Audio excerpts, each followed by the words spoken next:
try China daw kasi mas maganda daw sa Japan or similar lang. Kasi ang dami rin na Yun nga nagre-recommend, parang nambubudol na, not until you try China. Mm-mm. China is underrated. Tapos meron pa, mas maganda ang China sa Japan. Ganon Kita ko yung dun statement talaga nung ibang talagang mas gusto yung China, which wala naman tayong problema doon. I'm a fan of Chinese food. Yes! Yeah, English yun Speaking of food, kaka-comment lang ng The Balsters. Hi, The Balsters. Hi! Sabi nila sa China, mura daw ng food, mura ang taxi. Sa tao kaya? Alam ko hindi naman lahat ng Chinese is ganon.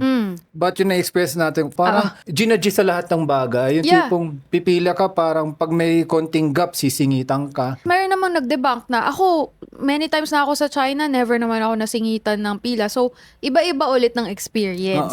Kaya, you have to find it out for yourself. Yes.